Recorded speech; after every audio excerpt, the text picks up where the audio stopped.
Number 10. Gigantia. Located in Malta's Gojo Island, Gigantia is among the world's oldest freestanding structures. It predates Stonehenge and the Egyptian pyramids, so it's pretty old. Discovered in the early 19th century, these megalithic temples date back to 3600 to 3200 BC. According to local mythology, the temples were built by giants, hence the name Gigantia, which translates to giantess tower. Now, the legend behind this fascinating ancient site tells us of a giantess who, after eating red beans, bore a child and then built these temples herself. Now, the way the story is told, the giant had to hold on to her child the entire time, so this giant had to have built this all with one arm. That's super impressive. I can't even hold my arm up in class for longer than 5 minutes, let alone build a temple. It's amazing. The site reflects the architectural and artistic prowess of Malta's prehistoric people. Now, many historians are of course baffled because, as beautiful as this sounds, I don't know one person who could do this, giant or not. That's why many believe that these ancient civilizations had some sort of aid by either extraterrestrials or some sort of advanced technology that we have not found yet. So, yeah, hot start. There we go. Number 9, Nan Madal. Our next stop is an ancient city off Pohnpei's coast in Micronesia. The city consists of nearly 100 artificial islets constructed on top of coral reefs. Yeah, we're trying to save our coral reefs. Meanwhile, back in the day, they were building stuff on top of them. That's rather impressive and terrifying. Its architecture is significant because these structures, built between the 13th and the 17th centuries, they utilized massive basalt logs, showcasing early engineering abilities. Now, the origins and construction of Nan Madal remain subjects of debate. Some theories suggest external influence or, again, ancient technology, which is why it's on our list today. Others can argue local ingenuity, probably more likely than aliens, but it's all speculation regardless. We still have no clue how this was done. Local mythology speaks of twin sorcerers, Alishpa and Aloshpa, who with spiritual assistance levitated the massive stones. Honestly, that makes the most sense. I couldn't, no. 10 of me couldn't lift one of those, no way. Number 8, the Great Pyramid of Cholula. If you're ever going to Mexico for a trip with your friends, whatever, convince everybody to go off resort for one day and go see the Great Pyramid.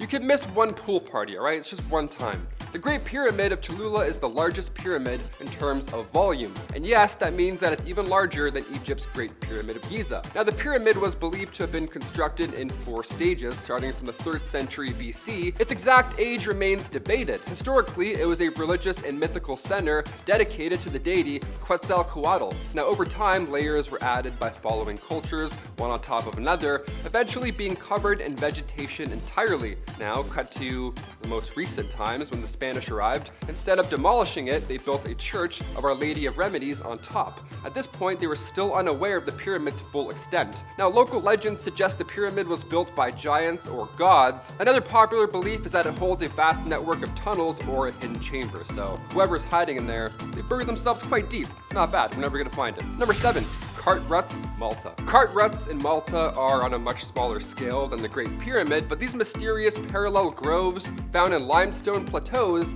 have a big story to tell. The tracks are believed to date back to the Bronze Age. They were discovered in the 19th century, and their exact purpose is still uncertain, of course. But we have theories ranging from transportation to ritualistic use. All that in just 2 little tracks. Look at that. Maltese folklore sometimes attributes these tracks to giants dragging their boats. Now, the tracks run through solid rock. That's the fascinating part here. It's not soft clay. It wasn't once soft clay. It is solid rock. Always has been. This adds to the mystery of these 2,700-year-old tracks. Natural or man-made? We still have no idea, so it's impossible to conclude their purpose. What do you guys think? Comment down below. And while you're down there, hit that thumbs up. You know what I mean? We're having a good time. We're almost halfway done. You love the channel, we love you. Show some love. Number 6, Manastra Temples, Malta. Another ancient Maltese site, 2 in a row. How lucky are we? Manastra Temples are located in Malta's southern coast, and together these buildings form an impressive megalithic complex. Dating from anywhere from 3,600 years ago to 2,500 BC. Now, as if the design wasn't fascinating enough, you'll be surprised to know these buildings would provide insight into Malta's prehistoric period, with features aligned to celestial events. Okay. Local legends, influenced by the temple's monumental size, suggest that they were constructed by, you guessed it, giants, or by using mystical means. Aliens, I guess that's what that one means. The blend of real history and mythology surrounding Menasra showcases the enduring allure of Malta's ancient past. God, I wish I could just glimpse into the past, just a little quick peek, that's it. I won't help because I'm not a giant, so I'm just gonna watch, but that's it, just a quick peek. Number 5, the Ghostex Circle. Since we're all looking into the cosmos for answers, let us now take a look at the Ghostex Circle. It's not a great pyramid ascending towards the gods, it's actually rather simple. The Ghostex Circle was discovered in 1991 when archaeologists were conducting a routine aerial circle around the town of Ghostex, Germany. Now they saw below them an undiscovered 75-meter wide circle cut through at 3 different points. Now when excavation began later in 2002, they discovered these carved circular rings were aligned with the sunset and sunrise. So many believe this was an ancient solar observatory, but considering the fact that the Ghostex Circle dates back to 4900 BC during the European Neolithic, this means that this ring is older than the Egyptian pyramids. That's fascinating. When I was in school, they always talked about the pyramids being the oldest thing from ancient humans. It's like, no, you missed about 10, actually. The discovery of a headless skeleton with deliberate cuts in their bones also suggests that this may have been a place of sacrifice. Yeah, yikes. It was beautiful, but it was also kind of disgusting. Beautiful on top and disgusting on bottom, I guess. I don't know. Number 4, the Yanun Monument. Grab your goggles for this next one because we're going diving. The Yanun Monument, submerged near Japan's Ryukyu Islands, is a mysterious underwater site with sandstone structures, columns, and even a stepped pyramid. Not natural at all. No way, I don't believe that. It was discovered off Yanaguni's coast, and its origin, natural or man-made, it sparks quite the debate. Some experts believe that its formation was caused by seismic activities, suggesting earthquakes or erosion crafted this unique shape. However, Professor Masaki Kimura argues that its precise carvings, sharp angles, and distinct holes indicate human craftsmanship, which is pretty amazing. He dates it back to 2,000 years ago, speculating that it might be remnants of the lost Mu civilization. 2,000 years old, those carvings, and it truly is a head scratcher. Do you believe the Yanaguni Monument is made of natural formation, or did humans make this a long time ago? Comment down below your theories, because I have no idea. That's why I'm asking you. Number 3, the Bimin Islands. While we're in the ocean, let's swim on over to the Bahamas and check out Bimini Road. Now this road is a submerged rock formation one could easily miss. Looks quite normal compared to everything else on the list here. Some believe it's remnants of the lost city of Atlantis, as popularized by psychic Edgar Case's predictions, but local legends and local tales often link these linear stones to ancient advanced civilizations. Bimini Road has been associated with the lost civilization of Atlantis since the 1960s, and it's been well explored since. The main argument here is that the Bimini structure is human-made, and that it's composed of evenly sized and evenly distributed square blocks of rock. Also, 90-degree angles on all these cuts.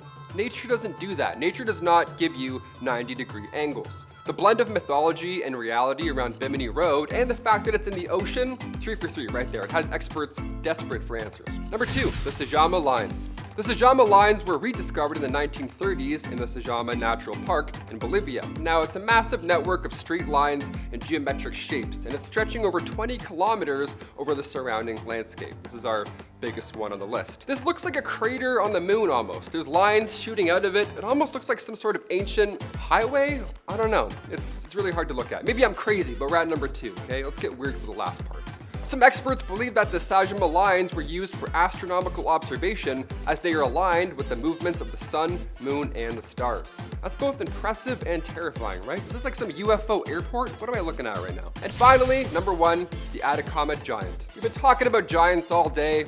Let's just finish with the biggest one, all right? This massive geoglyph is located in the Atacama Desert of Chile, and it looks like an alien doodle. I love this little guy. He looks kind of friendly. I'd say what's up, shake his hand. It's a large human-like figure that measures 86 meters in height and is believed to have been created by the pre-Columbian peoples who inhabited the area over 1,000 years ago. Now, the figure's arms are raised and its body is decorated with symbols and designs that are thought to have religious or astronomical significance. Imagine finding this one day hundreds of years ago. That would be quite jarring. What am I looking at right now?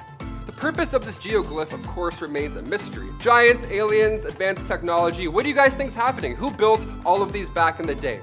Comment down below all your thoughts and theories, and then I'll come back and read them out loud, and we'll all put on our tinfoil hats together. At number 10 are the blocks of Puma Punu. Nestled in the high Bolivia Andes, this temple complex is more than just ancient architecture. Some believe it to be a cosmic connection to extraterrestrial visitors. Imagine this, massive stones weighing up to a mind-boggling 131 tons, moved to a jaw-dropping altitude of 12,800 feet with no trees cut down for help. How did ancient humans accomplish this feat over a millennium ago? And the precision cuts on these stones, they're so perfect, it's like they were sculpted by otherworldly hands. Could these intricate marvels be evidence of ancient aliens lending a hand? The tools used remain a baffling enigma. Were our ancestors more advanced than we thought? Puma Punu leaves us pondering whether otherworldly assistance played a part in shaping human history. So is Puma Punu ultimate proof of extraterrestrial involvement? Let me know what you guys think down in the comments. And if you're liking the video so far, you can support this channel by pressing like, subscribing to Bumblebee, and ringing that notification bell. At number 9, UFOs in ancient Japan. This is a mind-boggling discovery that might just rewrite Japan's ancient history. Ancient tiles inscribed with what looks like to be kanji characters have been found at Asukadera, Japan's first Buddhist temple. But here's where it gets intriguing. One of these titles bears the character of flight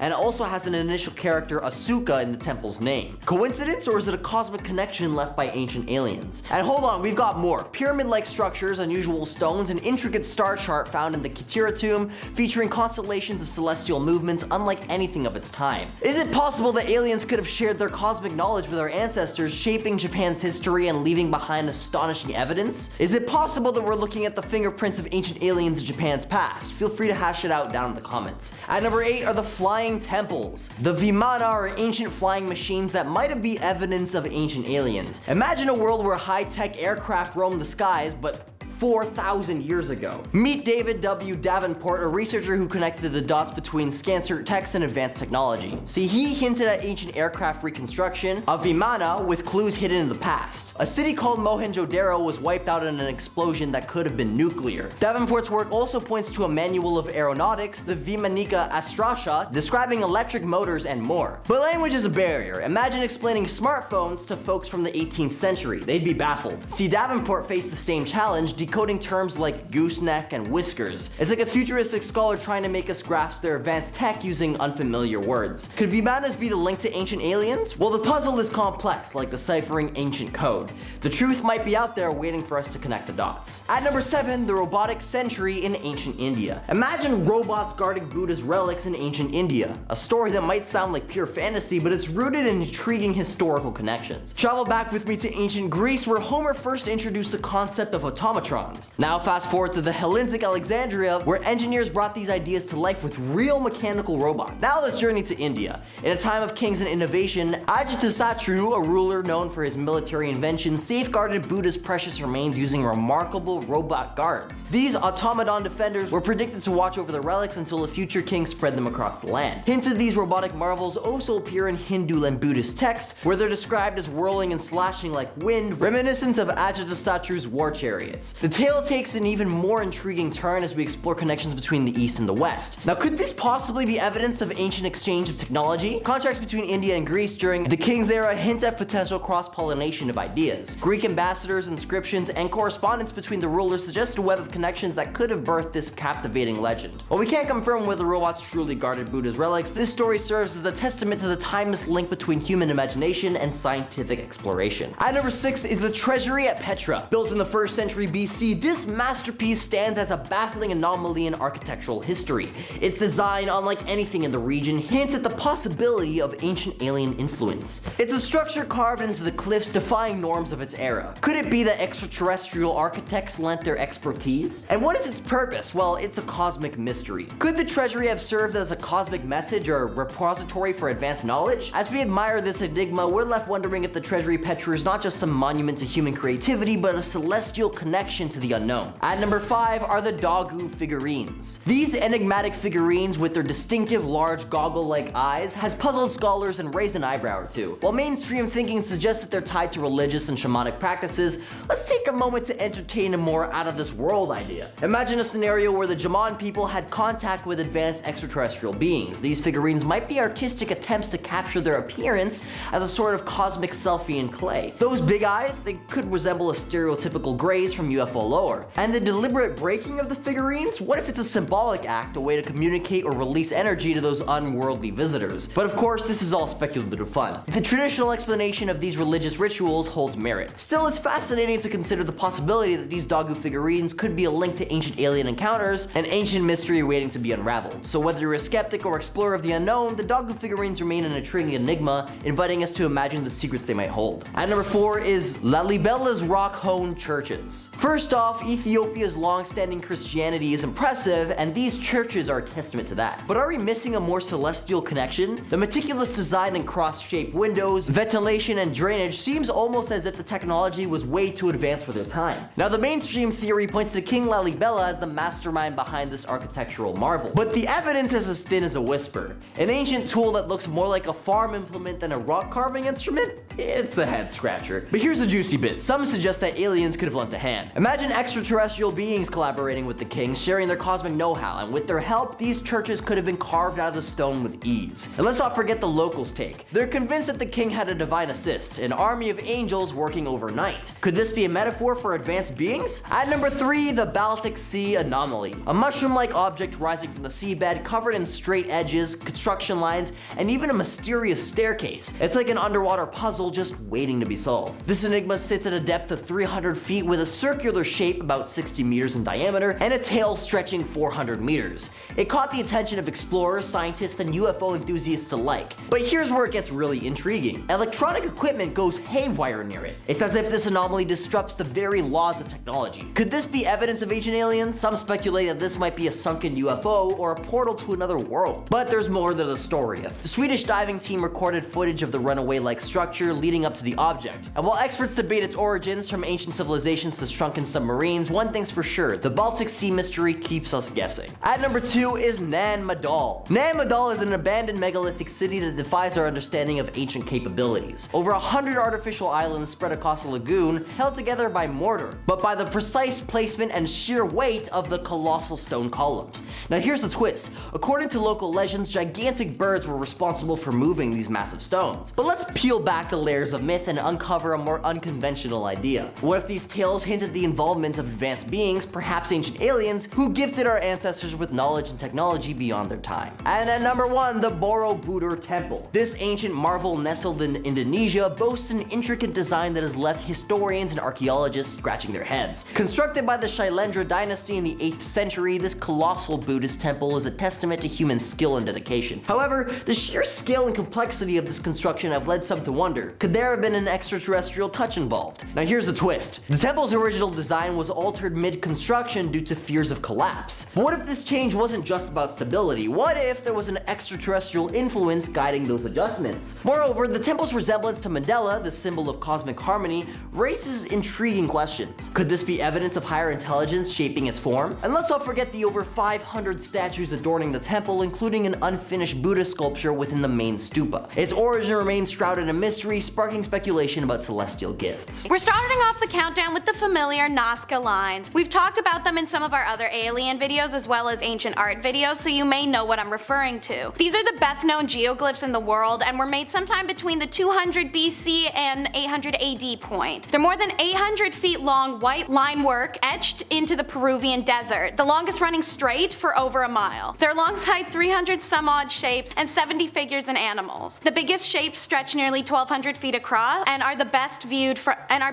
from air and certain vantages on nearby hills. Scientists suspect the Nazca drawings are as many as 2 millennia old, and because of their age, size, and visibility from above and mysterious nature, the lines are often cited as some of the best examples of alien handiwork on Earth. Otherwise, how would an ancient culture have been able to make such huge designs in the desert without being able to fly? And why? Eric von Daniken, in his 1968 book, Chariots of the Gods, proposed that the ancient Nazca was landing site for extraterrestrial spacecrafts. The alien being supposedly imparted the local people with special knowledge and technology before returning to their home planet. After the departure of these ancient astronauts, the Nazca culture built a series of giant images and designs as messages to the extraterrestrial beings whom they viewed as their gods. You may remember debating this with your friends when it trended on Twitter, the helicopter hieroglyphics. hieroglyphic. Dandera's Hathor Temple has a bunch of funky stuff going on that we'll talk about in this video, the first being this. What you're seeing is hieroglyphics, and among them is a carving of what looks like a helicopter, even airplane or submarine, depending on how far your imagination goes, but I feel like the helicopter is evident enough for all of us to notice. Ancient astronaut believers have leapt on this, seeing a representation of modern technology in antiquity, knowledge perhaps given to the Egyptians by time travelers or extraterrestrial entities. As much as you may not believe in aliens, the explanation that archaeologists have for this actually does,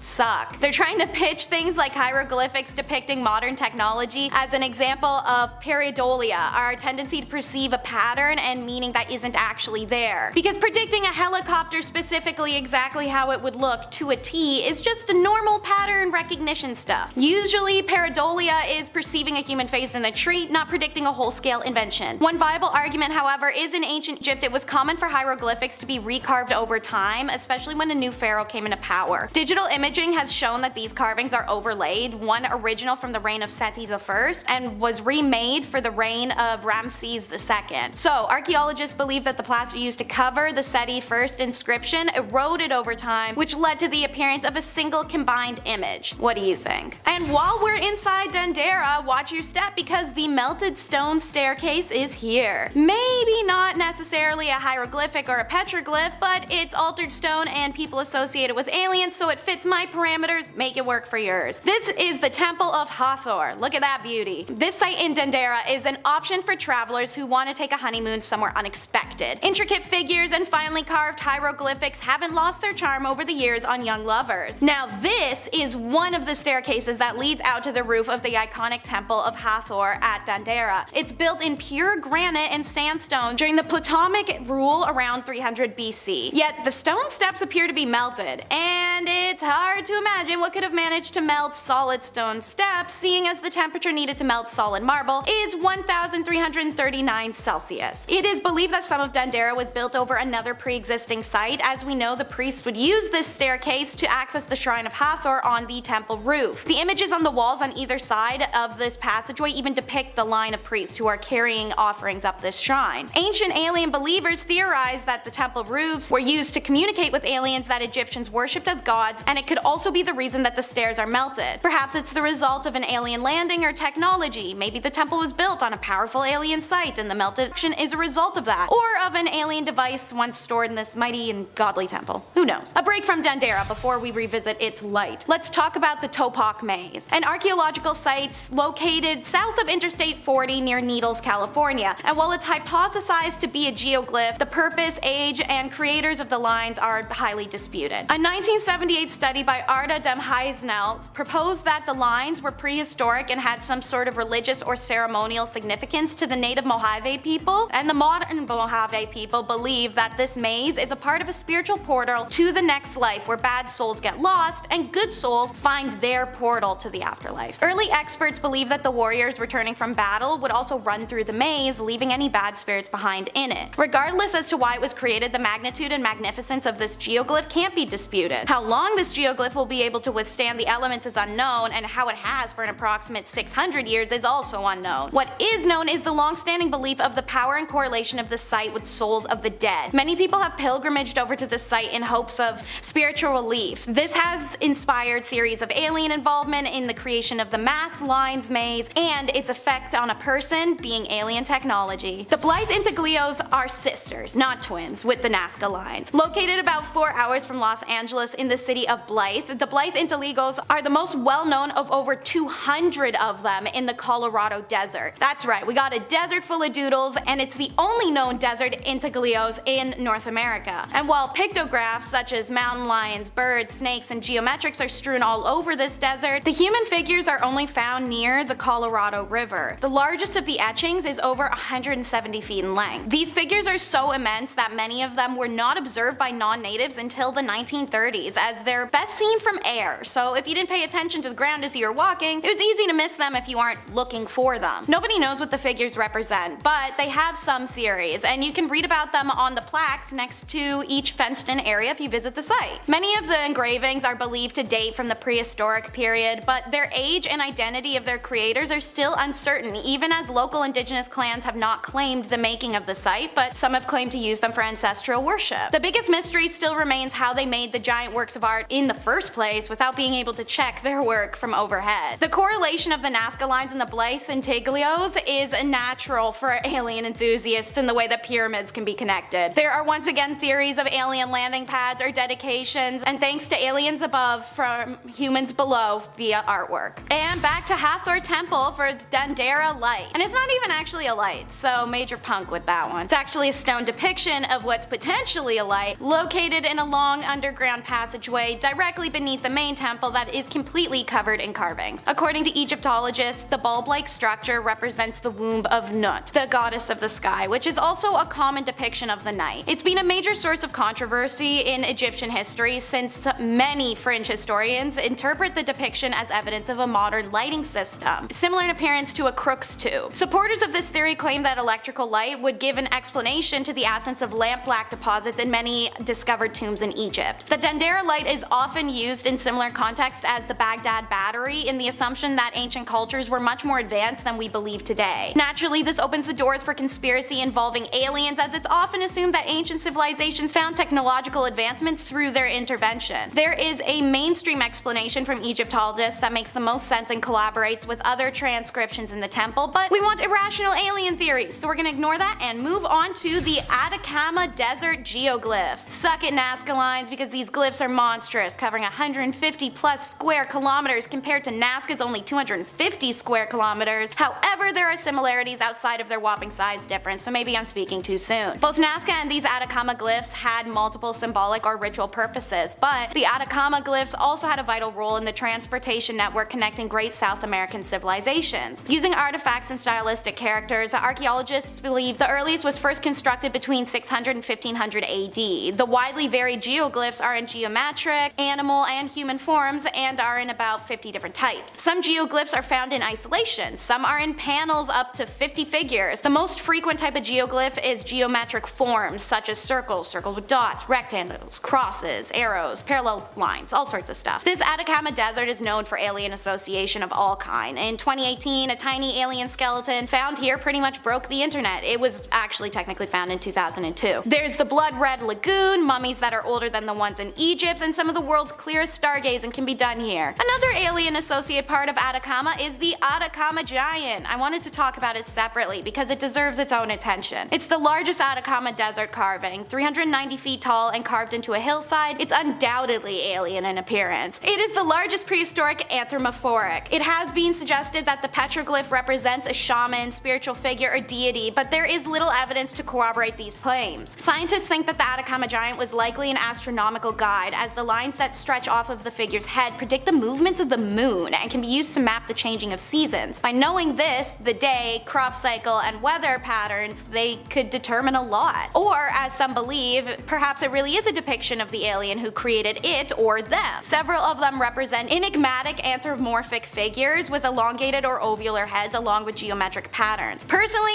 I think he's creepy as hell, so let's just shuffle on. Next up is the CaRu Screamer. You may recall the CaRu from the top 10 ancient alien discoveries that will confuse you video. These ruins are the oldest ruins of the oldest civilization in all of South America. The site dates back 4,000, even 5,000 years, making it one of the oldest cities in the world. This site consists of 6 stone pyramids that were found next to large amphitheaters, ceremonial rooms, altars, and many other structures. And after excavation started on this site in 2001, there was a lot to discover, such as treasures, history, and lore. And just half-mile southwest at the city's pyramids and mounds, the CaRu Screamer. Notice the D-shaped head and its large gaping mouth with wild raked hair. The facial features include a sliced half nose and sagging almond-shaped eyes. Its mouth appears to be open in a horrified screech. This geoglyph is similar to the screaming, bleeding figures found etched into stone walls at the site called Senchana in Kazma Valley, 150 miles to the north. But like those, it's unclear what this petroglyph means. It is believed to have been constructed around the same time as CaRu and have been associated to a nearby ceremonial site. Many wonder how this face was made, similar to the Nazca and Bly Lines, without any vantage point. And for what purpose? This is far less easy to brush off as ceremonial than something like patterns, squiggles, and lines. Unfortunately, CaRu history is mostly lost, as is its civilization. However, it's drawn lots of alien attention, as lots of temples are built at the 450 AD point. Its circular formation is similar to many others. It's been assumed to have a landing pad of sorts, and there is belief that astronomically it's connected to sites nearby. And the last on our list is the alien art of Chhattisgarh. I'm sorry if I say that wrong. These paintings are vividly red and in remarkable condition. Located about 130 km from Raipur, the caves come under the Villa Chandelier and Gotatolia land in India. Extensive research is needed for further findings. Chhattisgarh and its surrounding areas presently doesn't have any such experts on prehistoric or archaeological findings who could give clarity on subject, so it's about patiently waiting for that access. In the meantime, however, there are several beliefs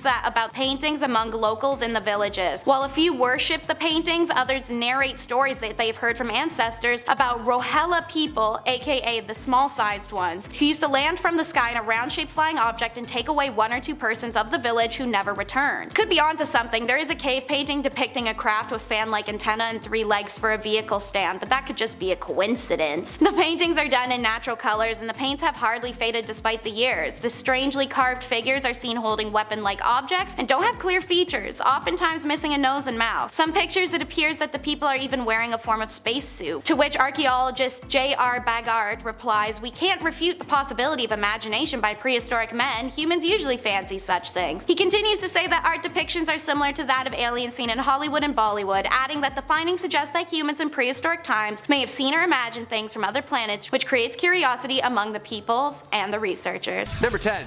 Al Worden. American test pilot, engineer, and NASA astronaut Alfred Merrill Worden, the pilot for the Apollo 15 lunar missions in 1971. One of the 24 people that have gone to the moon. Woohoo! He orbited it 74 times. Well, he was the first to even drive a moon car. Worden remained at NASA until 1975, and then it gets a little weird. Recently, on a morning show, they asked Worden, "Why do we keep going back to the moon?" He paused and said, quote, "Survival. Survival of our species." When pressed on aliens, he said, "You know, we are the aliens, right? We just think there's somebody else. We're the ones who came from somewhere else because somebody else had to survive. They got in a little spacecraft and they came here and they landed and they started civilization here. And if you don't believe me, go get books on the ancient Sumerians and see what they have to say about it." End quote. Yeah, that's not terrifying at all, Al. Number 9. Edgar Mitchell. Edgar Dean Mitchell was a US Navy officer, aviator, test pilot, engineer, NASA astronaut, and of course, ufologist. Ufology is the pseudo term for somebody who studies UFOs. I don't think there's like a degree you can just get that in. If so, where? I'm signing up. Just needed a name for it, I guess? I don't know.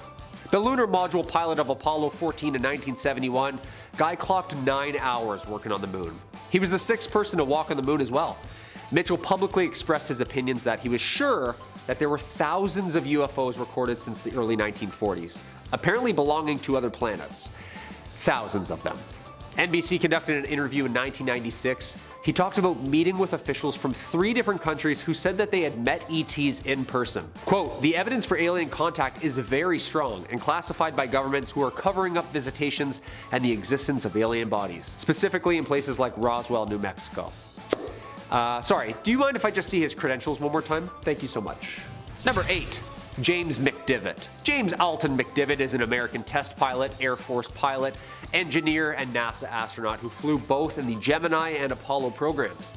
McDivitt was selected by NASA for the Gemini 4 mission, and in 1965, he saw, filmed, and photographed an object, which approached the Gemini 4 as they were orbiting Earth over Hawaii. Apparently, the UFO had a long arm sticking out of it. Quote, "I was flying with Ed. He was sleeping, we were drifting, when suddenly an object appeared in the window. A cylindrical object, white. The film was then sent back to NASA and reviewed by NASA film technicians in 1975. It looked like a white beer can with a pencil sticking out of it." Yeah, he tried for years to get the word out about the phenomenon, but NASA lost those pictures apparently. Oh, that James, he's a crazy one up there in space with all those degrees he has. What a wacko. Number 7. Dark Side of the Moon. Not just an absolute banger of an album, also one of the most terrifying mysterious places in our galaxy. The dark side of our moon. Since the 1950s, NASA has seen and heard some pretty weird stuff back there. See, once you sign that non-disclosure, they kinda own ya, you know? Despite what you may have heard, it's true that the Apollo 10 astronauts did hear some interesting sounds behind the moon, described as outer space type music. Audio recordings from the Apollo 10 mission, astronaut Gene Cernan asks John Young if he hears that. Gene calls it music and says it even sounds outer spacey sounding. Young says, We're gonna have to find out about that, because nobody's gonna believe us. Hey man, no one believes anyone who's gone up there, so don't take it personally. Astronauts go through visual and audio testing like the Navy SEALs. They know what they're doing. If they say Angel by Shaggy is playing back there, I'm believing them. Number 6. Leland Melvin. American engineer and NASA astronaut on board the space shuttle Atlantis, selected by NASA in 1998. This guy's put in time with mission after mission. Melvin has over 565 hours in space. Quite the practice at the whole floating around thing, I'd say. When Leland then was pressed about otherworldly visitors, he said he had seen something translucent, curved, and organic looking when he was working with fellow astronaut Randy Bresnik. The pair called the ground to ask NASA what it could be, and NASA's response was, probably ice, probably ice. Nice and scientific, Houston. Thanks for that. Mr. Melvin dismissed this and figured it was just NASA's explanation to cover it up. Like, who's more qualified here? That's all I'm asking. When the most qualified people are like, yeah, I can't tell if that's frozen water or a spaceship. Either they shouldn't be up there at all, or they need some more Windex on those windows, NASA. Number 5. Ivan Wagner. Astronaut Ivan Wagner was on the ISS as a first-timer in 2020. You think they do trades initiations to the rookies up there? Like no gravity and buckle you when you sleep? What do you think? He and fellow Russian Anatoly Ivashinin are working with Chris Cassidy up there, the American commander of said expedition. Wagner was then orbiting the Earth and might have actually captured footage of UFOs, better known now as UAPs. The aurora lights behind Earth's beautiful curves was being recorded, and it was seen. He labeled the video Space Guests. Wagner then tweeted the vid, the aurora australis near Antarctica and Australia, and then this blob of organized lights shows up. Of course, NASA didn't follow up. Like, what are they gonna say? Yeah, that's swamp gas, birds, balloon, grass, cars, something up there. I don't know. Cut the feed. Cut the feed. Number 4, moonwalk. Yeah, so apparently the footage our parents and also 650 million people across the globe watched in 1969 was not the original footage. Hold up, what? Yeah, apparently what everyone saw on every television set across the globe wasn't as 4K as NASA's end. A man by the name of Gary George came across some very, very old tapes that might be proof as to what NASA sees and what they hear on their end. It's a little different than what we see. Gary George bought 218 surplus government tapes, 3 reels labeled Apollo 11 EVA. He auctioned them at Sotheby's, first generation of the moonwalk. So hold on. NASA just had a clear copy of this the whole time? I get it, maybe they had a bigger budget. I'm thinking so we can't see what's in the background, or what's flying in the background, or any stars in the background.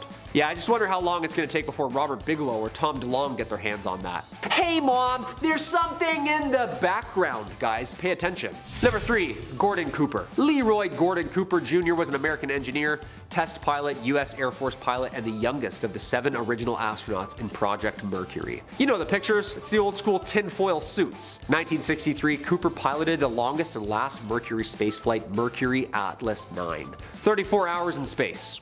The first American to spend an entire day in space, the first to sleep in space, and in Cooper's autobiography, Leap of Faith, he recounted his relationship with the Air Force and NASA and their relationship to the UFO conspiracy. Cooper claimed to see his first UFO while flying over Germany. He said that there were hundreds of reports made by pilots, many coming from military on radar. In 1978, he even testified before the United Nations on the topic. Radar operators, fighter pilots, fellow astronauts. He was a strong advocate for disclosure up until his passing. Number 2, lost in space. During the 60s, the space race was on between the Americans and the Russians. Like a good old hockey game, huh? Those two, always at it. The first to figure out what it is to put something or someone up in a little metal box. It was actually the Soviets that secured many of the early victories. While NASA's efforts were widely publicized, of course, sometimes the Soviets made it a point to never announce a mission until days after it was completed, and of course, successful. This allowed them to maintain control over information. Enter stage right, the Giudica Cordiglia brothers from Italy. Former amateur radio operators who apparently caught Russian audio recordings which allegedly proves the Soviets covered up cosmonauts' failed missions in the early 1960s. Apparently she's saying, help, help, I feel hot, am I going to crash? Yo, that is absolutely horrifying. If this is the real deal and the Soviets sent a woman into space that maybe didn't come back, this proves that whatever happens in space, stays in space. We're only told what we're supposed to hear. Number 1. Buzz Aldrin. American astronaut, engineer, fighter pilot with a Doctor of Science in Astronautics. This guy is overqualified. 3 spacewalks in 1966, Gemini 12 mission. As the Lunar Module Eagle pilot on the 1969 Apollo 11 mission, he and mission commander Neil Armstrong were the first 2 to land on the moon. There was something out there, close enough to be observed, and what it could be, according to Aldrin on Apollo 11 to the moon, he observed a light out of the window that appeared to be moving alongside them. But what could it have been other than another spacecraft from another country, or maybe even another world? It was either the rocket that had separated from us, or the 4 panels that moved away when we extracted the lander. After he returned home from his missions, he was convinced that he saw aliens while he was out there. Credentials aside, Guy took a lie detector test, which he passed with flying colors. In an interview with C-SPAN, Buzz talked about the future potential of the Earth's moon for humanity. He added a little extra info that might have ignited the spark to go back, regarding a certain monolith on the moon. Quote, "Visit the moon Phobos of Mars. There's a monolith there, a very unusual structure on this little potato object that goes around the moon once every 7 hours. When people find out about that, they're gonna say, 'Who put that there?' Yeah, I'll be the first one, Buzz. Who did put that there?" Number 10. Metal Maltesers. So this metallic floating bowling ball was just recorded in Perm, Russia. Yeah, giant metallic balls like this have been found literally littered all around the planet for decades, apparently. Most famously, ufologist Gary Nolan is currently now studying these metal Malteser looking things that people have collected over the years. Right now in Texas, there's a dude, nameless, who has a ton of these apparently. Jim Marlin, famous music producer, I guess named, was given these metal giant pinball spheres by a celebrity's bodyguard apparently, who said that they were dropped off from a craft in his backyard years ago. And like, a lot of these celebs have actually touched these things. Dennis Hopper, Jane Fonda, these things are famous like on their own. They also move on their own and apparently hold power and light up once in a while on their own. Like, that's not scary at all. Hey Dad, yeah, your giant metal balls are floating again. And can you tape Survivor? It's the finale tonight. Number 9. Tom DeLonge Instagram post. Yeah, Blink-182. I can confidently say that the 3 of us in this room right now are Blink-182 fans, right? Obviously. I remember enjoying their songs, Aliens Exist. That one slapped right off the hop. But cut to 2022, former Blink member Tom DeLonge, he's now the co-founder of To the Stars Academy of Arts and Science. Yeah, he's into aliens in real life now, not just in music. And 25 days ago, Tom DeLonge posted what appears to be a photo of a real-life alien. Says Tom DeLonge. So you could be the judge of that. Here we go. What do you think? I vote real. I don't know. I'm like 80-20. What do we think? That's real for sure. That's real. Number 8.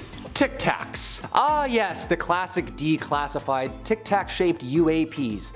That's a mouthful, dude. Scrambling destroyers, flying jets over the ocean circa 2004, we know about these things, right? Disclosure happened, people. Let's get up to speed here. I mean, look at the formations alone. The choreography is beautiful. These aliens are some good drivers, huh? Are these things drones?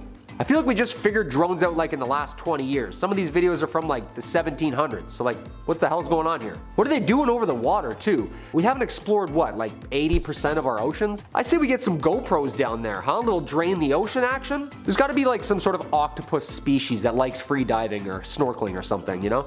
Trans-medium vehicles, people. Write that down. Number 7.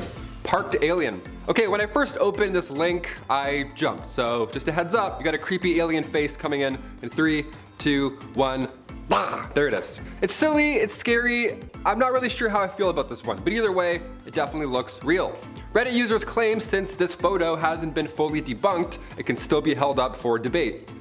Fair. They're like, well, it's not real. We're like, I guess, sure. A common argument is, where's the prop then, okay? Where's the material that made this exact alien suit? This looks better than today's CGI. Let's just use that from now on in movies. This reminds me of the alien from Signs, that birthday party scene alone. That could have been number 1. That was that me up for like 8 years straight, for sure. Number 6. Iron Man? Yeah, here, just for my sanity, we are all aware that not only do we have orbs, we have saucers, then triangles, and now Iron Man suits. Dude, this thing has a jetpack built into itself. That's gotta be Tony Stark. A silver saucer is scary enough, no? Imagine a little Jetson Pod alien dude just hovering up to you on the side of a building. Like little escape pods. What is this, No Man's Sky? Like the dudes who commute to work on those one-wheel things in the bike lanes doing like Mach 12 with shoulder pads on? This is exactly where we're headed in like 15 years, aren't we? This thing just whips back and forth too. It makes me laugh so hard. Just the physicality alone, you know what I mean? Like he can't get it. He's just like left, my left, my left.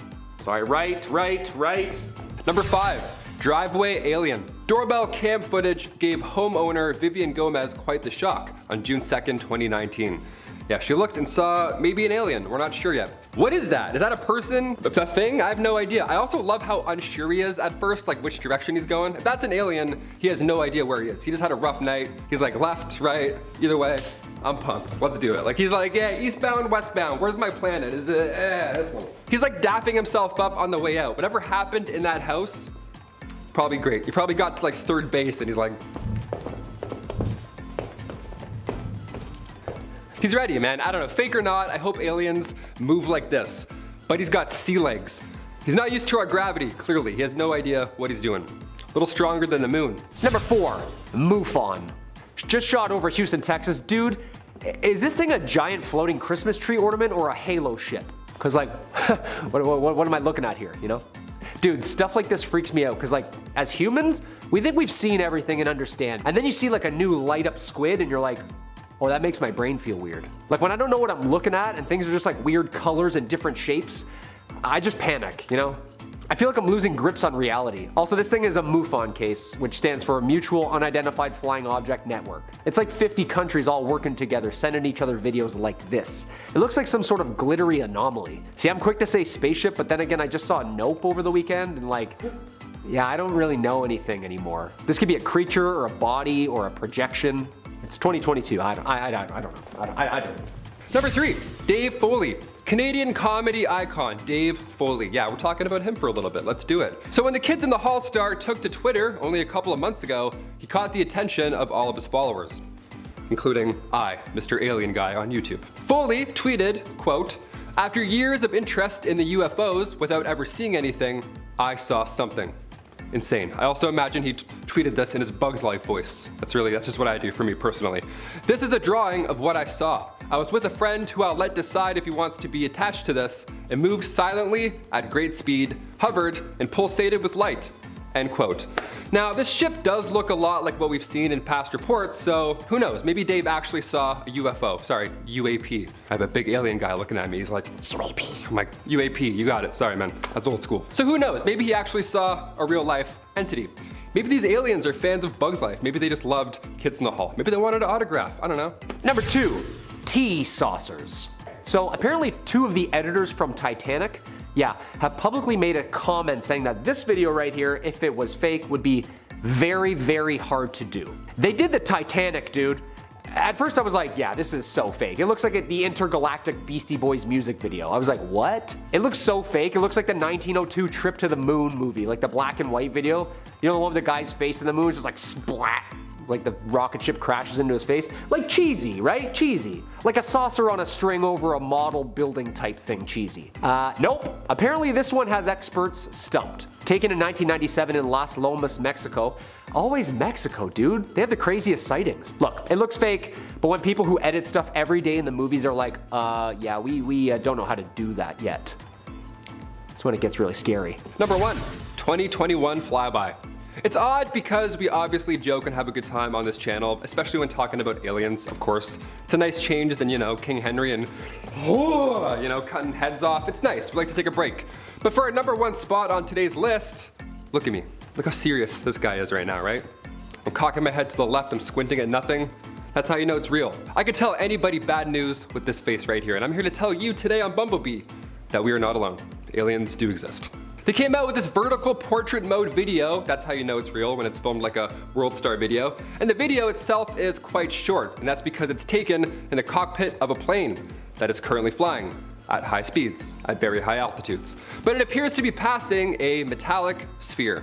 Yeah, this is what happens when a UAP enters restricted airspace. The pilot attempted to communicate a warning to said object, but of course, it was to no avail. I just said it was to no avail. That's how you know I'm being serious. There you go. These things are whipping through the air well beyond the speed of sound, yet there's no atmospheric disturbance, no sonic boom, no turbulence, only questions. Number 10 is the pyramids of Chichen Itza. These ancient Mayan pyramids are obvious ones to end up on our list. This ancient structure has long since been connected to aliens. Many believe that they helped build the structure, but also use them as markers for landing space vessels. There's of course a theory as well though that the top of the pyramid has emitted a powerful energy beam, enabling the ancient Mayans to communicate with aliens or other pyramids around the world, implying the potential of interconnectedness between multiple pyramids and civilizations that we'll talk about through this video. Number 9 is the Vastu Architecture. These temples in India contain intriguing alien-like depictions carved on their stone walls. People flying, alien-esque figures, strange flying devices, the whole alien shebang. So one theory for this is that aliens visited ancient Indians, and these interactions are depicted on their stonework now as a result. And to tack onto that, some believe that when these aliens shared their flying technology, the Indian people began to worship them as their gods. Naturally, we circle back to the concept of pyramids and grand temples being built to having the ability to harness energy from above to communicate with aliens or other civilizations as well. But it's being said that these temples were constructed with specific design given in old Hindu texts known as Vastu Shastra, and the texts give intensely specific considerations to astronomy in its design, basing it off of all the movements of the stars and planets. So maybe a space laser being emitted from the temple isn't too far off. The gods, architectural methods, and advanced technology may not confirm the existence of aliens coming to Indian land, but at least can raise some suspicion. Anyways, the temples show similarities to the depiction of an ancient Indian flying machine called Bimin Islands, which will be number 8 on the countdown. Script from over 2,000 years ago in India claimed dozens of accounts of people seeing these flying machines. They're described differently in some accounts: man-made wings like a plane, a disc shape, and a famous cloud palace depiction. The Sanskrit word Vinmanana, when translated, literally means measuring out, traversing. In short, it means some form of aircraft. When 8 chapters of this ancient document are translated from Sanskrit, they revealed an intriguing list of these features that the devices had, such as remote images on screens, remote sounds. To protect itself, it had the ability to disguise itself as a cloud or create terrifying sounds. The discussion on Vimamana includes various constructions to double as boats or even submarines. There's discourses on atmospheric pressure, aeronautic hazards, and even dietary and clothing for aviators. These writings were no manifestations or metaphors. They talked about how the gods rode them, but anyone may ride and own one as well. They were treated as manufactured physical objects or even flying houses. For this much ancient text to be translated and have so much modern ideology and inventions, well, it must be aliens, or perhaps some ancient sci-fi stories, or perhaps now we see these objects with hindsight and try to fit them into something that makes more sense to us now, such as an airplane.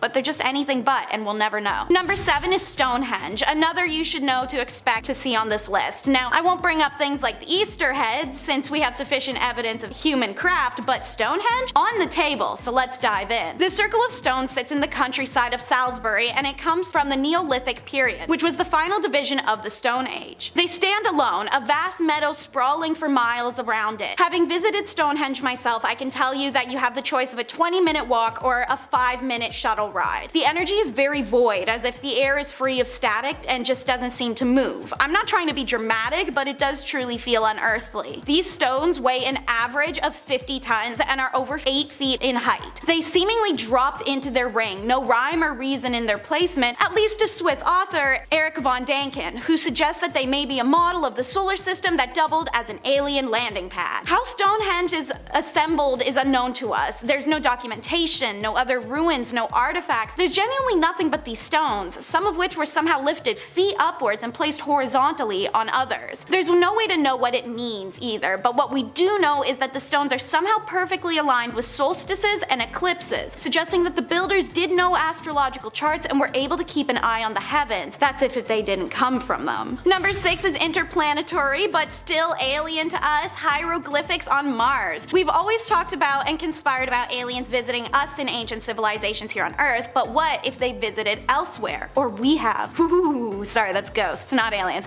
Anyways, the reason for that is some NASA photos were released in 2015 that were taken by the Curiosity rover. It shows what looks like some kind of writing or hieroglyphic on the rocks. A boxy 2 shape next to what looks like a curved Y with 2 other extending legs are side by side. While we can't be sure what the marks are at this point, it certainly has enthused ancient alien believers, who claim that this is yet more evidence that aliens and ancient peoples visited one another. But skeptics argue the so-called discoveries on the images sent back by the rover are just textures in the rock. Despite the temptation of reading into evidence found so far, scientists' understanding of Martian history is still unfolding. Questions up for debate are, was the ancient Martian atmosphere thick enough to keep the planet warm and wet for the time necessary to nurture life? Are organic compounds found as signs of life, or simple chemistry that occurs when Martian rock interacts with our sun and water? What's your take? Hieroglyphics and conspiracy, or do you think they're just some cracked rocks? Up next is the City of the Gods, number 5. Teotihuacan is its actual name. This sprawling ancient city in Mexico is known best for its astronomically aligned buildings and complex pyramid temples. Their building was dated back 2,000 years, and scientists have suspected a mixture of cultures including Mayan, Zapotec, and Mixtec built the city so that they could house more than 100,000 people. They adorned it with murals, and they had a transportation system. Evidence shows advanced agricultural practices that earned the city a reputation of being much more technologically developed than should be possible in pre-Aztec Mexico. So naturally that brings us to the ideology of aliens, especially as the most massive temple, the Pyramid of the Sun, which is one of the largest constructions in the Western Hemisphere. It's also been noted that the alignment of the pyramids is based on calendar cycles. Many people believe that the flat-top pyramid served as a landing pad where the alien secrets lay inside the impenetrable walls. In 2003 though, a sinkhole caused by a flood led to the discovery of the Avenue of the Dead tunnel, connecting the Sun Temple with the Temple of the Plumed Serpent. People believe that this connection correlates with rituals and contacts shared between civilizations and aliens, these tunnels being used to transport sacrifice or make passage between the communication stations easier. Its name was given to it by the Aztecs when its deserted ruins were discovered sometime in the 1300s. It had already been abandoned for centuries at this point. When the name's translated, it means the place where men become gods, and why they chose to name it that, we're unsure. When the Aztecs found it, there was likely a great amount of discernible history available in contrast to today's standards. Perhaps they saw writings and stories that we didn't, something to make them believe in godly powers of the temples or the peoples. We know frustratingly little about this mysterious society, from the conditions of its rise to the circumstances of its collapse to its actual name. The Delphi site of Greece is number 4. Alien theorists love to use Greeks as a basis for their theories. This is because of the possibility of life beyond Earth is one that began in ancient Greece world, originating at least as far back as the 4th century BC, when ancient Greek society had schools of thought that speculated extraterrestrial life. One of the favorite examples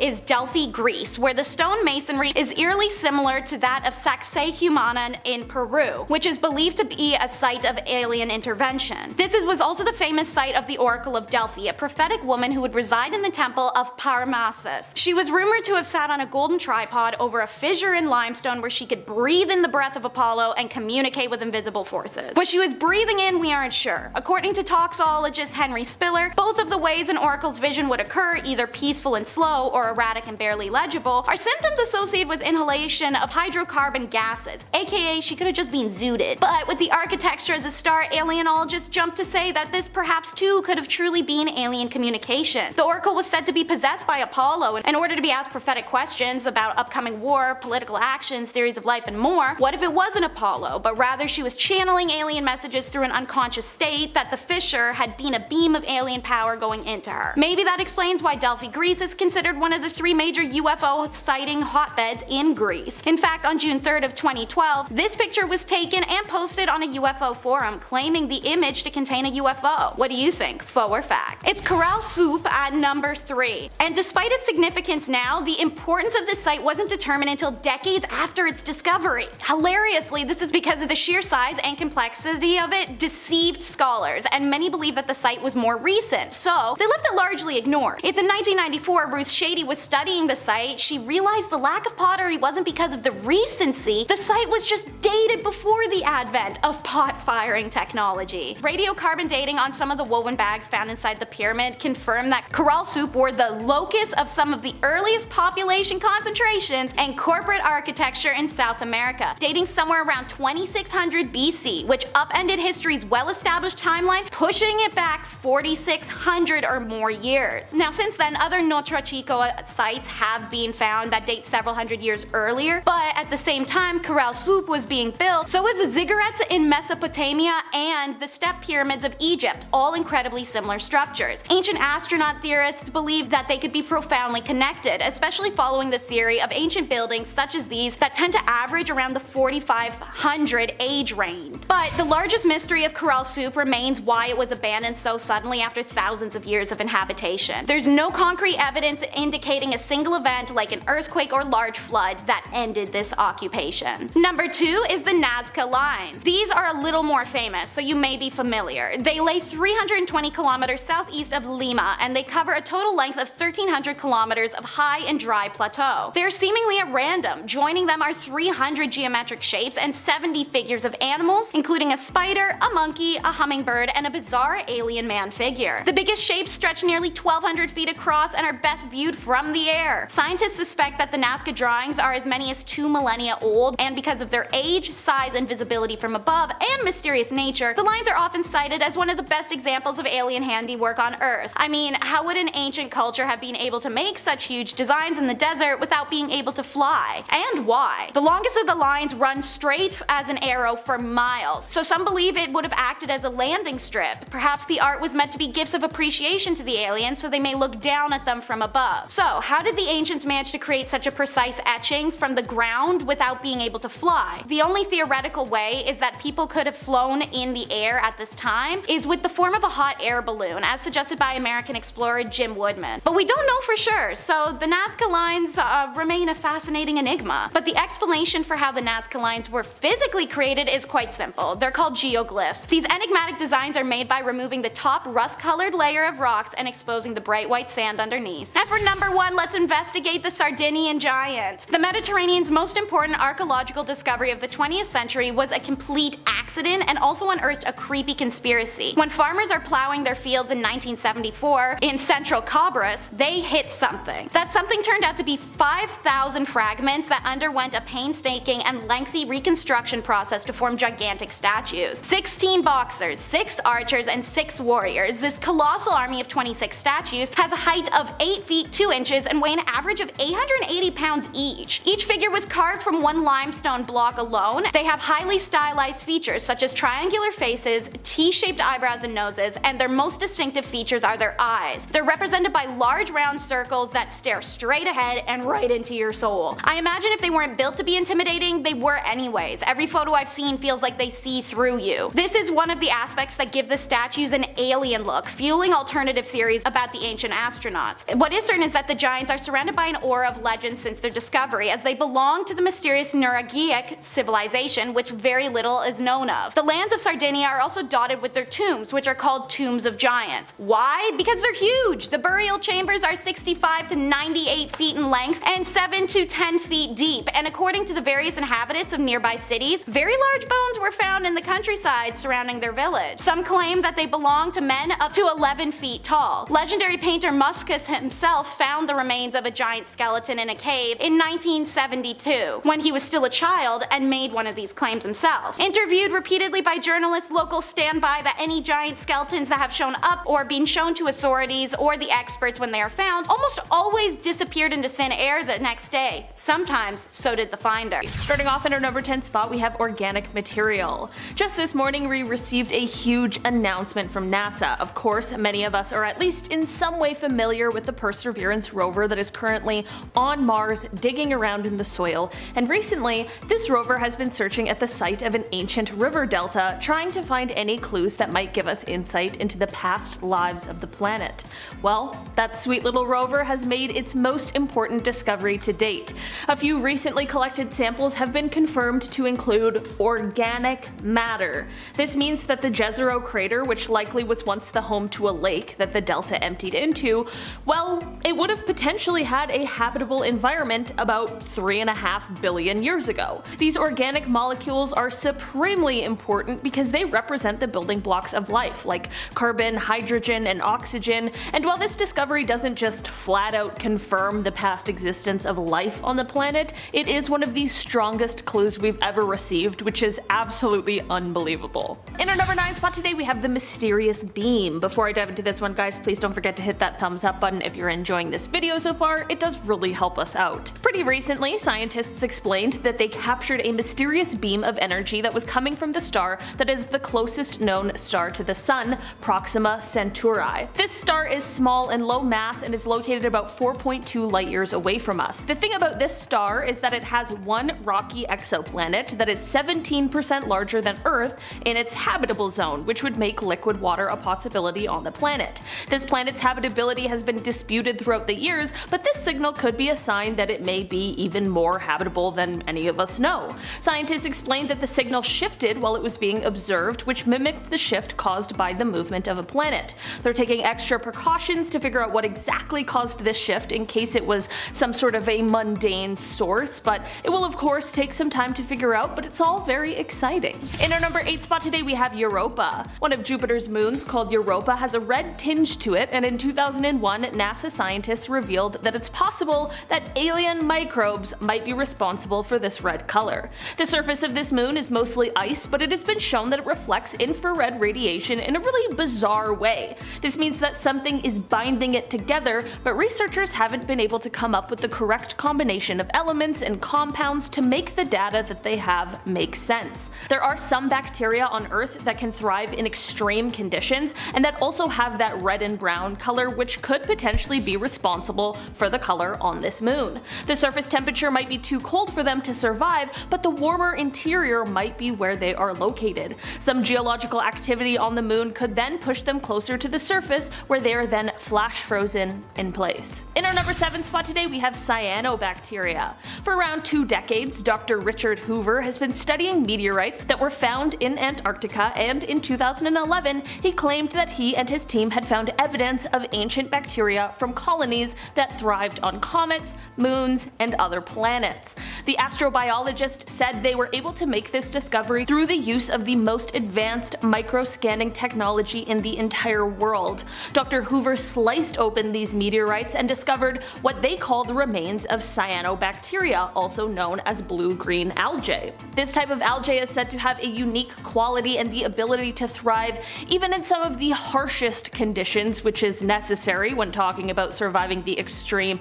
environment that some other planets hold, as well as just space in general. Dr. Hoover said that while some of the bacteria he had found was similar to those on Earth, he also said that some of the others were completely alien. He said, quote, "Neither I nor other experts who have seen the evidence have any idea what these creatures might be. I believe these findings indicate that life is not restricted to Earth, but is broadly distributed, even outside our solar system." In our number 6 spot today we have the radiation-proof bacteria. In 2002, Russian astrobiologists hypothesized that a bacteria here on Earth may have actually evolved on Mars. Deinonychus radiuranus is the most tough bacteria here on Earth. It can withstand even the most extreme conditions such as cold, dehydration, vacuum, and acid, but the craziest part is that it is virtually radiation proof. These little microbes can withstand several thousand times the amount of radiation a human can withstand, as well as more radiation than any other bacteria on Earth. You can even find this bacteria on the inside of a nuclear reactor. That's how radiation proof it is. Scientists did an experiment to see how quickly this bacteria could build up a stronger radiation resistance by zapping it with enough radiation to kill 99.9% of it, and then leaving the remaining 0.0% to repopulate before zapping it again and just repeating the process. It was concluded that it would have taken E. coli thousands and thousands of rounds to build up the same resistance that this hardy bacteria did in only 44 rounds. With this experiment, and based on the dose of radiation they gave each bacteria, it would take millions and millions of years to get even close to the amount of radiation they gave this bacteria in one cycle. Since Earth just doesn't carry that amount of radiation, it has led some scientists to speculate that since Mars is virtually now unprotected and receives extremely high amounts of radiation, these bacteria may have evolved on Mars and gained their resistance in just a few 100,000 years, and then they may have been flung off Mars by an asteroid and then brought to Earth on meteorites. In our number 5 spot today we have Enceladus. Enceladus used to be thought of as basically just an icy snowball floating around in space, or as a small moon of Saturn with a diameter of 502 kilometers, but as it turns out, this small moon might hold some some pretty amazing potential. It was discovered that this moon has hydrothermal processes going on underneath its crust. To us non-scientists, that means almost next to nothing, but what if I said that that means that it just might have all of the requirements for life, and that it is becoming a greater possibility that we might find microbial life there. Basically, this moon has an icy shell for a surface and then a rocky interior, but between these two layers is a warm ocean, and this ocean is where scientists think life is most likely to be. This discovery came almost accidentally when the Cassini orbiter arrived to Saturn in 2005, and it found water plumes shooting out of the cracks in the surface of this moon, which made scientists realize that it just may be geologically active. Through more research and by flying the orbiter through the water, by the time 2015 rolled around, scientists knew that it was holding all of the keys to life. While this little moon was never the original focus of research, it quickly took over with its incredibly exciting potential. In our number 4 spot today, we have light shifts. In the latter half of 2015, a Penn State astronomer named Jason Wright explained that there were pretty erratic and spontaneous shifts in light that was coming from a newly discovered star. The star sits about 1,280 light years away from us on Earth, and these shifts were very similar to as if something was passing in front of our view of the star briefly before passing through. Scientists weren't able to connect this to any exoplanets or anything like that, which we could understand, and this is what led Jason to quite an interesting theory. He stated that it is possible that the shifts are caused by massive objects passing in front of the star in a kind of orbit, like an array of massive satellites or a similar kind of structure, like the type of thing that would be produced by an intelligent and civilized life form. Again, like many things, it's just a theory, but a very compelling one at that. In our number 3 spot today, we have the UFO footage. Remember during the pandemic when there was that footage from the Navy that went viral where it captured some kind of UFO, but we didn't really have the time to freak out because we were all just like watching Tiger King and wondering what the hell was going on and when we could go outside again? Well, let's freak out about it now, because what the heck was captured on those videos? The US Navy released footage a few years ago where they had captured video of some sort of wingless aircraft that was traveling at hypersonic speeds. Of course, people are wary to believe that this is a true sign of alien life and alien visitors, but the thing is, we simply just don't really know what it is. We know it's not something that is known to us yet, so this definitely could be a sign of some sort of alien life. I guess we'll just have to wait and see. But hey, if the Navy's worried, so am I. In our number 2 spot today, we have the bacterial experiment. On Earth, most living creatures require oxygen to live, but the problem with a lot of planets is that there's far more hydrogen and helium. Last year, scientists decided to take 2 different bacteria. One was E. coli, which can be found in the guts of humans, and ordinary yeast, which is used in things like bread and beer. With these 2 bacteria, they tried to see if they could live in different environments. When placed within flasks that contained either pure hydrogen or pure helium, they still managed to grow, just at a slower pace. This evidence goes to show that there might be living organisms that we haven't found yet because we are looking in the wrong places. In our number 1 spot today, we have the Venus cloud. Last year in September of 2020, astrobiologists everywhere were excited and skeptical of some new potential evidence that had been found in the upper clouds of Venus. Firstly, can we just take a second to really think about how cool of a job an astrobiologist has? Anyway, the new findings were pointing to the potential of the presence of phosphine in these clouds. Phosphine is rare and usually a poisonous gas that on Earth is basically always met with the presence of living organisms. Venus hasn't really been the top of the list of choices for finding potential life due to its surface temperature and pressure and the sulfuric acid clouds, but this evidence could prove to say something otherwise. 2 separate telescopes were able to pick up the signatures of phosphine in a cloud that had a similar temperature and pressure to Earth, and while this isn't concrete evidence of space bugs, it will at least be a reminder that we should continue looking for life even in the most unlikely places. Number 10. Roswell. The birth of the UAP phenomenon. Post-Cold War, 1945, the US's first nuclear explosion. 1946, the first underwater nuclear explosion. 1947, the first crashed flying saucer. Local rancher Mac Brazel finds the wreckage on his property in Lincoln County, New Mexico. Sheriff Wilcox shows RAAF's commanding officer Colonel Blanchard the materials, and during the night, the Air Force combs the entirety of the property. Apparently, harboring 2 small injured alien bodies. Taking them then to Kirkland Air Force Base, New Mexico that night, the very next morning, the Roswell Air Force makes a statement claiming that they have recovered a crashed flying disc in local newspapers. Boom! History, baby! A photograph of Jesse Marcel, the head intelligence officer who investigated and recovered some of the debris. The very next day, the Army retracts their statement, however, and all of a sudden, a high-altitude weather balloon, aka the birth of the conspiracy theory. Nuclear fission explosions, weather balloons. Something's not adding up here. Number 9. The Washington Flap. July 19th, 1952, air traffic controller at Washington National Airport spots 7 slow-moving objects on his radar, a fleet of flying saucers. 2 F-94 interceptor jets take off and become scrambled as each of them approached, radar included. 7 days later, the UFOs are back over the nation's capital as 2 more jets scramble trying to chase it down. One of the pilots sees a bright light in the distance and decides to give it a chase. Quote, "I tried to make contact with the bogies below 1,000 feet. I saw several bright lights. I was at max speed, but even then I had no closing speed. I ceased chasing them because I saw no chance of overtaking them at all." Newspaper headlines around the US scream, quote, "Saucers swarm over Capitol," and quote, "Jets chase DC sky ghosts." Probably not a good idea to just fly over the Capitol without saying hello first. Number 8. Betty and Barney Hill. The first real documented UAP abduction case in history. Betty and Barney Hill, married couple, New Hampshire, were driving home one night from a 3-day honeymoon when a light started following them in the sky. Pulling over after minutes of tailing, Barney got out of the car and gazed into the sky. From this moment on,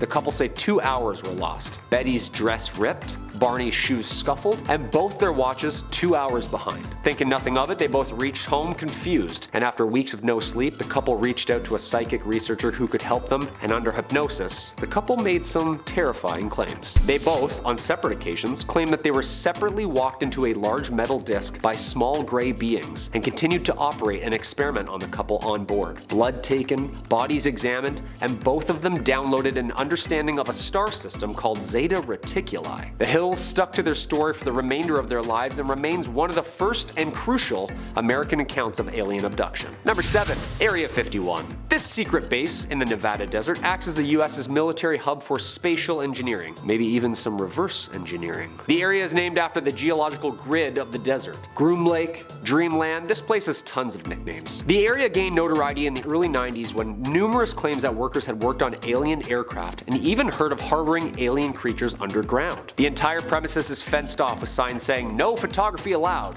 Use of deadly force is authorized." That can't be good. Whatever they're hiding here, it's mostly military. The base has been a testing facility for the Air Force and remains one of the most highly secured and secretive bases in America. Remember the 2019 Storm Area 51 movement?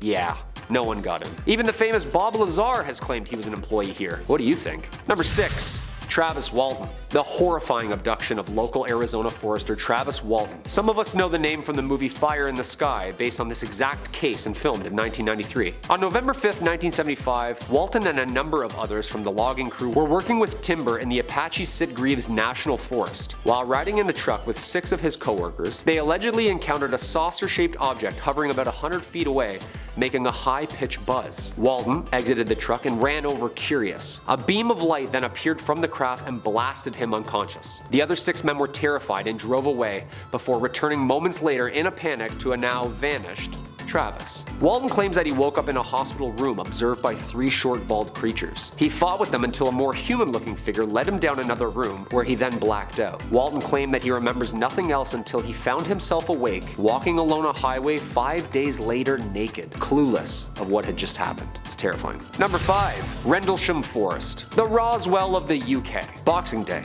1980. The forest lays between the military bases of Bentwaters and Woodbridge. 3 a.m., 2 military personnel, John Burroughs and Jim Peniston, respond to bright lights in the forest. The radios stopped working. There was a static feeling in the air and an odd absolute silence. The closer the men got, the more they realized it wasn't ours. Peniston was drawn in and touched the craft, instantly electrocuting him and apparently downloading him with odd symbols and star system maps before the craft then blasted off. 24 hours after, the craft returned and Deputy Commander Charles Halt is now witness in the exact same spot. The trees, petrified. The ground, radioactive. And there are 3 large landing holes in the grass. Years later, Burroughs and Peniston still continuously ask the British government for their medical records from that night that they never received. Almost 32 years later and still, nothing.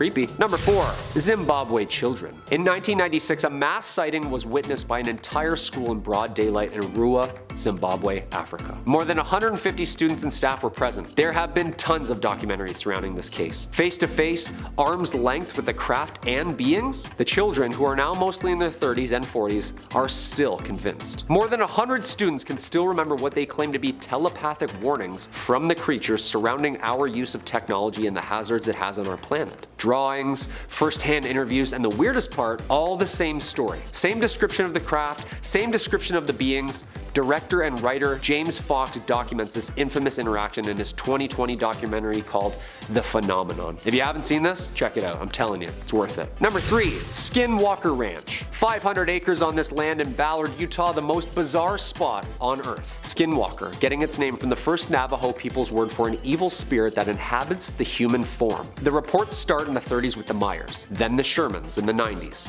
Then, Robert Bigelow, creator of Bigelow Aerospace, purchases the ranch for the development of UAP and consciousness research with the Advanced Aerial Threat Identification Program, or also known as ATIP. Gifted a budget to conduct research, this is where it starts getting weird. 2013 UAP researcher Brandon Fugel then buys the ranch from Bigelow, and History Channel's team of the Skinwalker Ranch series, an entirety of a crew of about 160 people, remain there to this day, conducting experiments and living on the land. Some examples of reports are hundreds of unexplainable cow mutilations, flying discs, orbs, ghosts, Bigfoots, and of course, a giant pulsing magnetic signature buried under the mountain. That's horrifying. Number 2. The O'Hare Airport. The O'Hare Airport incident happened at approximately 4:15 p.m. broad daylight on November 7, 2006. Chicago O'Hare International Airport receives a report that a group of 12 airport employees were witnessing a metallic saucer-shaped craft hovering still over gate C-17. The object was spotted by a ramp employee first, then it was witnessed by pilots, then airline management, and numerous mechanics simultaneously. No air traffic controller saw the object on radar. A completely silent 7-meter dark gray saucer sits. Several witnesses outside the airport also saw the object, ringing up local police and reporting numerous phone-ins describing a disc craft hovering over the airport for numerous minutes without moving. According to another witness, the object then shot straight up through the clouds at high velocity, leaving a clear blue hole in the clouds. According to the Chicago Tribune the next day, the disc was visible for over 5 minutes and was seen by dozens of airport personnel. And coming in at number 1, we have the Tic Tac. November 14th, 2004, 100 miles southwest of San Diego, California, the USS Nimitz Carrier Strike Group, which included the nuclear-powered carrier and missile cruiser the USS Princeton, were conducting a series of drills in the Persian Gulf. Around 2 p.m., 2 FA-18 Super Hornet fighter jets from the Nimitz received an unusual ask to help with a real-time world mission. The Princeton's radar, which had been picking up objects for several days. The Princeton's senior radar screen showed over 100 UAPs in just that week alone buzzing the ships. When noticed one of the objects was flying about 50 meters above the water, Commander David Fravor and the Black Aces Squadron described it as about 40 feet long, shaped like a Tic Tac candy with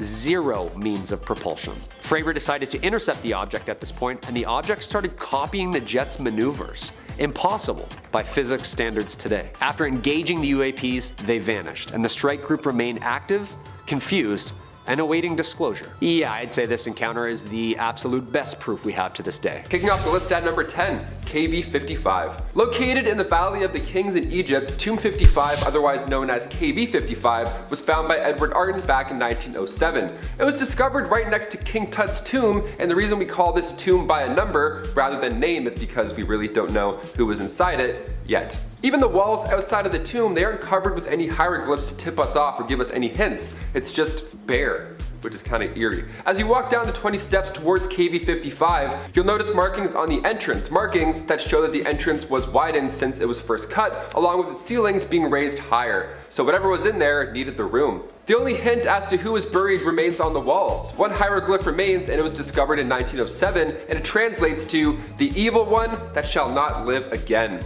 Even these massive stones were built in order to prevent anything from getting out. See, usually with these ancient tombs, it's the opposite. The description for who's inside the tomb had also been destroyed. So we have no idea who or what is in KV-55. Number 9, King Teti.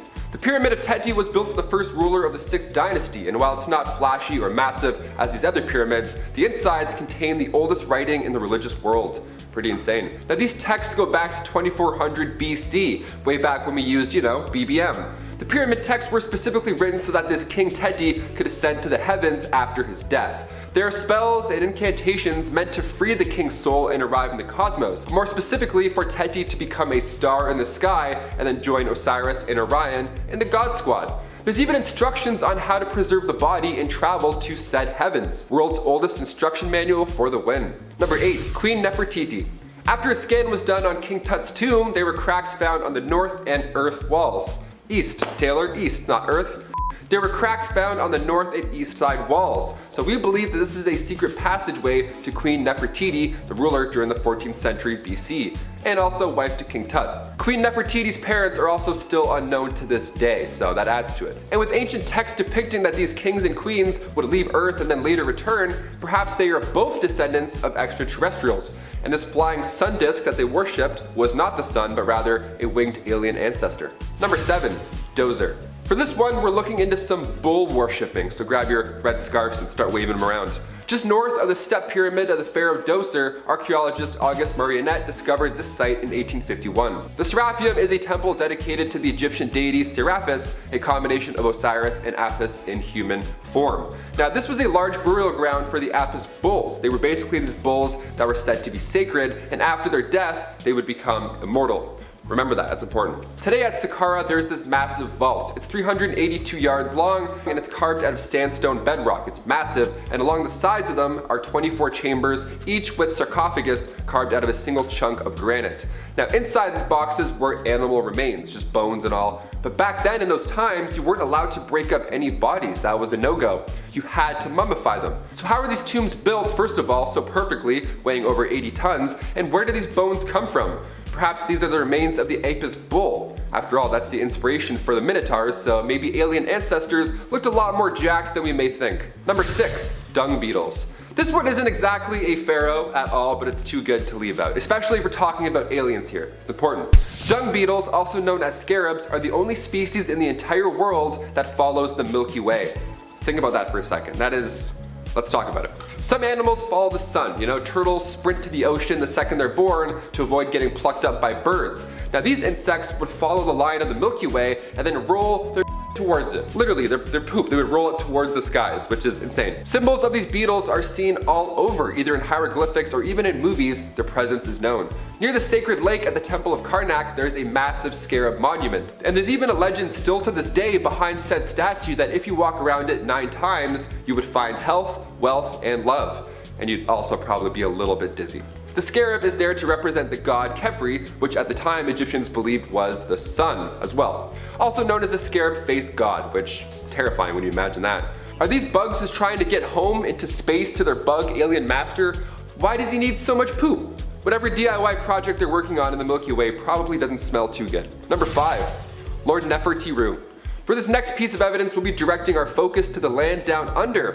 Australian aliens, baby, let's do it. In the Brisbane Water National Park, to be specific. Egyptian hieroglyphs educate us on our past. There's still so much we don't know, but it's fun to find UFO-looking objects within them. It's fun to speculate, as we are right now. But when Egyptian texts appear around the world in the middle of nowhere, those UFO hieroglyphs get a bit more concerning.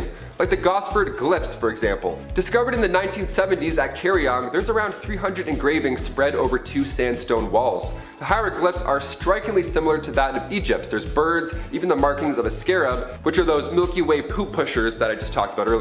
Egyptologist Raymond Johnson believes that this is the burial site of Egyptian royal family member Lord Nefertiti, who met his fate around 2600 BC, with some panels telling the story of 2 prince brothers who came from Egypt and subsequently became shipwrecked. But other panels get into the extraterrestrial goodness. Some of these Gosford glyphs have UFO shapes, with scarabs, birds, and sun symbols popping up as well. Maybe we did have alien aid when it came to laying these royal family members to rest. Number 4. Userkaf. Remember earlier when I was talking about those extremely heavy granite coffins? Well, the Sun Temple in Egypt may give us more alien clues as to their purpose. Discovered in 1842, this was the base of a giant monument that apparently used to stand over 150 feet tall. Built by the pharaoh Userkaf, founder of the 5th dynasty of Egypt, the temple translates to stronghold of Ra. Ra being the sun god. This temple at Abu Ghraib was home to one of the world's largest monoliths, and its purpose may blow your mind. This obelisk was built out of granite. Now they made things out of granite back then because it contained quartz. Quartz, due to piezoelectricity, was able to convert the Earth's vibrations into energy. Nikola Tesla did something similar. He figured out standing waves, which was the ability to pass energy through the air. Perhaps these granite monoliths were used to teleport people or goods. That would explain the last point about those Australian glyphs. To be fair, I have zero idea how Bluetooth works either. Alien airdropped in Egypt. I'm here for this theory. Number 3. Khufu. In order to become a god in the afterlife, these kings would build massive temples or pyramids. The Giza pyramids were built over 4,500 years ago, and to this day, they draw in about 15 million visitors a year. Pharaoh Khufu's is the largest pyramid in Giza, and it was the first pyramid that they started to build, obviously taking the longest. Reaching up to 147 meters high, it took 2.3 million rocks to create this landmark, and its alignment with Orion's belt gives it an extraterrestrial vibe. And with Tesla CEO Elon Musk tweeting aliens built the pyramids, obvi, we now have to ask, just how did thousands of workers achieve this? The placement of the pyramid is also unique as well. It's aligned perfectly with the cardinal directions, north, south, east, and west. That much accuracy back then with the stars and the earth and the heavens, they must have gotten help from alien friends, or else they had the world's biggest protractor. Number 2, King Tut. Only a few years after King Tut's tomb was discovered in the Valley of the Kings, archaeologist Howard Carter found 2 daggers that were buried with said king. It's not uncommon to be buried with your goods. It's why Egyptians would build these tombs in a certain way, so that grave robbers wouldn't snoop around and steal your entire family heritage. It was made so nothing could get out, which is insane. But 2 daggers were found with King Tut, one made of iron and the other gold. Now, with iron being even more rare than gold in the Bronze Age, this was a big deal. And with recent advancements in technology, we were able to use a technique called portable X-ray fluorescence spectrometry, and according to the journal Meteorites in the Planetary Science, the blade is actually made of iron, nickel, and cobalt, suggesting that this material is of extraterrestrial origin. And finally, number 1. The Great Pyramid of Cholula. There are many parallels between Egyptian and Maya civilizations. The two cultures are so far apart both in time and distance, and they also never made contact, but both pyramids are made with steps and both have stone serpents. The vault arches are also strikingly similar, and hieroglyphs within share a lot of the same symbolism. These hieroglyphs include advanced mathematics that they say was bestowed upon them, also from these sky gods.